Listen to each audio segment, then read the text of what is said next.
Assalamualaikum warahmatullahi wabarakatuh. Dalam video kali ini saya akan memaparkan kembali terkait penggalian data melalui telaah dokumen dengan saya sendiri yaitu Neng Nenden Mulyaningsih dari PCA kelas 2. Tujuan dari pembelajaran materi yang disampaikan sekarang yaitu kita semua diharapkan dapat memahami teknik melakukan penggalian data melalui telaah dokumen. Selanjutnya dapat menentukan poin penting atau substansi isi dari dokumen yang akan ditelaah. Setelah itu dapat mengidentifikasi keabsahan dan atau keaslian dari dokumen tersebut. Nah, ada beberapa teknik dalam melakukan telaah dokumen, yaitu yang pertama ketahui dulu butir-butir yang memerlukan penggalian data melalui telaah dokumen. Selanjutnya untuk setiap butir tersebut pahami nama-nama dokumennya, lalu beri tanda untuk dokumen yang nantinya akan digunakan untuk penilaian lebih dari satu butir ya. Terus buka Sispena, lalu unduh dokumen yang sudah diunggah oleh sekolah atau madrasah. Lakukan telaah dokumen untuk mencari ya poin penting atau substansi isi dokumen tersebut. Lalu identifikasi keabsahannya atau keasliannya dari dokumen yang akan ditelaah dan tentukan juga nama dokumen lain yang belum ada di Sispena yang nantinya akan dikonfirmasi atau diklarifikasi melalui wawancara. Nah, di slide ini ada butir-butir yang memerlukan penggalian data melalui telaah dokumen. Dari 4 komponen utama ya dalam penilaian suatu sekolah atau madrasah, di sini misalnya untuk yang komponen mutu lulusan. Kan komponen mutu lulusan ini mempunyai butir inti 1 sampai 11 dan butir kekhususannya 36 sampai 37 untuk SMK, SLB 36. Nah, di sini kalau kita lihat ini nilai atau butir-butir yang harus ditelaah.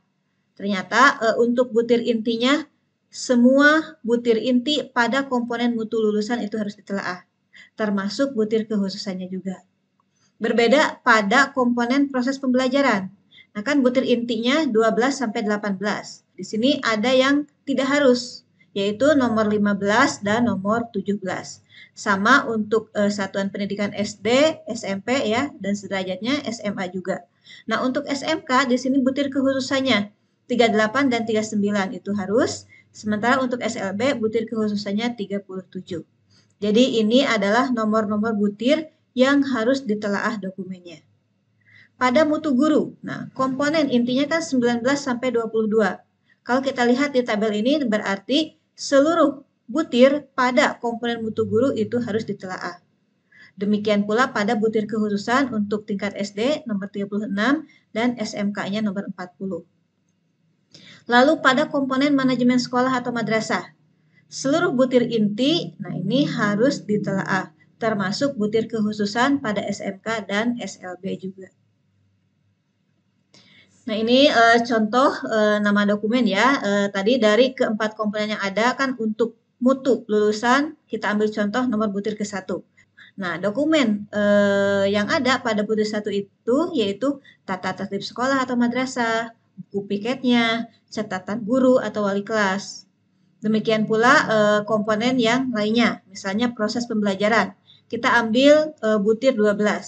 Nah, yang harus ditelaah dokumennya yaitu RPP, lembar praktikum, ya, atau lembar praktik atau lembar kerja siswa. Dan yang lainnya seperti tersaji di sini.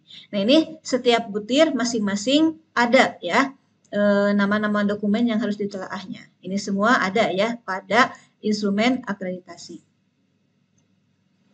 Nah, pada saat kita mau mengunduh ya suatu dokumen, kita buka akun Sispena ini ya, menggunakan nomor induk asesor atau NIA ya untuk mengaksesnya. Lalu unduh dokumen yang sudah diunggah oleh sekolah atau madrasah. Lalu dokumen yang sudah diunduh tersebut ditelaah dengan cara cermati mana poin pentingnya, substansi isi dokumen tersebut. Nah, lalu kita identifikasi keabsahannya, keasliannya ya. Apakah itu copy paste ataukah kelihatan dadakan atau tidak buatnya dan seterusnya. Siapa yang menandatangani ini bisa diidentifikasi. Kita contohnya pada butir 1, tadi kan butir 1 itu ada dokumen yang harus ditelaah, diantaranya tata tertib sekolah. Nah, ini ditelaah ya. Sementara ada dokumen berupa buku piket, catatan guru atau wali kelas. Nah, ini nantinya akan dikonfirmasi atau diklarifikasi melalui wawancara. Sementara kalau tata tertib kan ini sudah kita download ya, kita ambil dari akun Sispena.